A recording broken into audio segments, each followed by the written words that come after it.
किसी भी एलिमेंट का सबसे छोटा और डिवाइड ना होने वाला पार्टिकल क्या है? आप तुरंत इसका आंसर कहेंगे एटम। लेकिन क्या आप श्योर हैं कि एटम्स और आगे डिवाइड नहीं हो सकते? अगर आपको याद हो तो पिछले लेसन में हमने पॉजिटिव और नेगेटिव चार्जेस के बारे में सीखा था। क्या आपने कभी सोचा है कि ये चार्जेस कहाँ से उत्पन्न होती हैं? किसी भी सब्सटेंस को ऐसा क्या होता है कि वो चार्ज हो जाता है? खैर, इसका आंसर हमारे बेसिक क्वेश्चन में ही है। जी हाँ, हमारा आंसर क्वेश्चन में ही है कि क्या एटम्स और आगे डिवाइड हो सकते हैं या नहीं। एक सेकंड रुकिए, चार्जेस का एटम्स की डिविजिबिलिटी से क्या संबंध है? चलिए इस कॉन्सेप्ट को एक बहुत ही आसान तरीके से समझते हैं। हम जानते हैं कि डाल्टन्स एटॉमिक थ्योरी ने समझाया था कि एटम्स मैटर के ना डिवाइड होने वाले पार्टिकल्स हैं। लेकिन 1886 में यूजीन गोल्डस्टाइन नामक एक जर्मन फिजिसिस्ट ने कुछ एक्सपेरिमेंट्स किए जिससे इंटरेस्टिंग रिजल्ट्स मिले थे।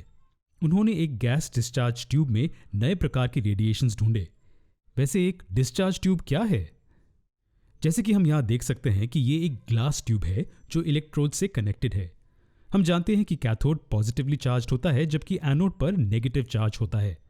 ट्यूब में सेंटर के पास एक परफोरेटेड मेटल डिस्क सेंटर रखी हुई थी जो कैथोड का काम कर रही थी। एनोड को एक एंड पर रखा गया था, जैसे कि हम इस डायग्राम में देख सकते हैं।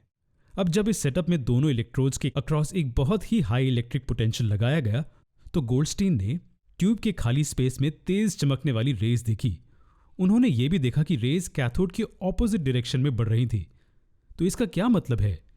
जी हाँ, इसका मतलब ये था कि रेज और कैथोड के चार्जेस सेम होते हैं, क्योंकि नेचर में सामान्य चार्जेस एक दूसरे से रिपेल करते हैं। तो इससे उन्होंने ये कंक्लूड किया था कि रेज में एक पॉजिटिव चार्ज होता है। उन्होंने इन रेज का नाम कैनाल रेज रखा। इन्हें पॉजिटिव रेज या एनोड रेज भी कहा जाता है। लेकिन अब इन ऑब्जर्वेशन से क्वेश्चन ये आता है कि पॉजिटिवली चार्ज पार्टिकल्स ट्यूब के अंदर कैसे आए?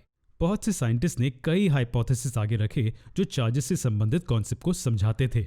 लेकिन जो पहला एक्सपेरिमेंटल सबूत जो ज्यादातर एक्सेप्ट किया गया था वो ब्रिटिश फिजिसिस्ट जे थॉमसन द्वारा आगे लाया गया था।